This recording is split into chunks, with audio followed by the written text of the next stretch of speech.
Skyscrapers are undoubtedly one of the greatest triumphs of modern engineering.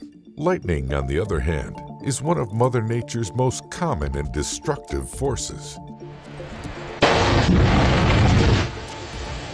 So when paired against one another, they make pretty good adversaries. Lucky for us, there are safety measures put in place to protect our tallest buildings from lightning strikes. An average lightning bolt can carry up to 300 million volts of energy and travel at a rate of around 270,000 miles per hour. Despite these numbers, 9 out of 10 people who are struck by lightning end up surviving.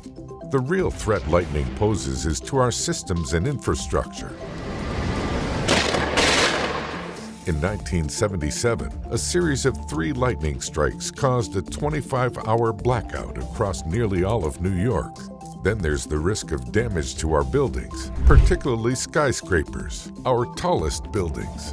They are a lot more susceptible to lightning strikes than the average building.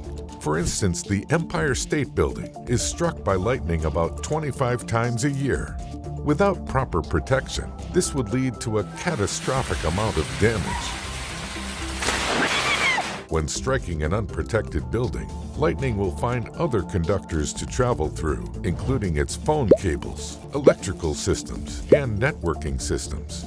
Thankfully, skyscrapers come with lightning protection systems, or LPS. Contrary to popular belief, lightning does strike the same place twice. Adding to this threat, lightning can even strike multiple buildings at once. It's actually a good thing that it does. If we were unable to direct the points struck by lightning, then LPS would be severely limited in its effectiveness.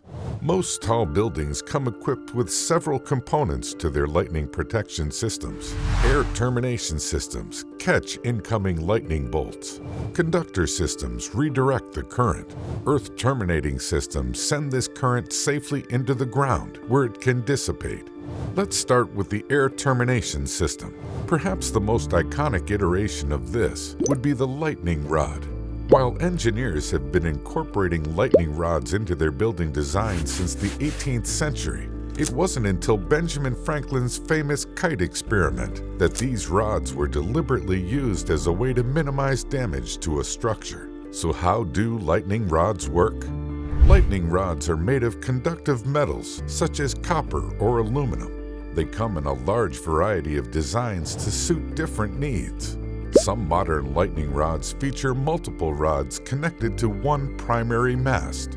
Others try a bit harder to draw lightning towards them. For example, the tip of the Burj Khalifa emits positive charges, which attract the negative ions found in storm clouds that create lightning. A series of advanced sensors detect these negatively charged clouds and signal the LPS to release its charge. As these ions are thrown out, a bolt of lightning is generated from the LPS to meet oncoming lightning. It's only fitting that the tallest building in the world has an equally state-of-the-art lightning protection system.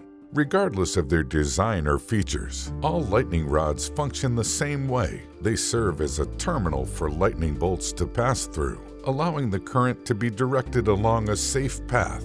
To help facilitate this function, they are often placed at the highest point of a skyscraper to encourage lightning to strike at this specific point.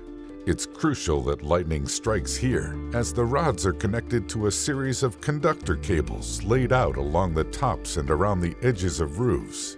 These conductor cables make up the down conductor system. Current from a lightning bolt then travels down to a building's ground cables in the earth terminating system. These cables run along a building's edges all the way underground, where the current can be safely displaced. With buildings getting taller and taller and nature growing increasingly unpredictable, it is clear that lightning protection systems are needed now more than ever. Thankfully, as our skyscrapers grow more advanced in their construction, so too do their lightning protection systems.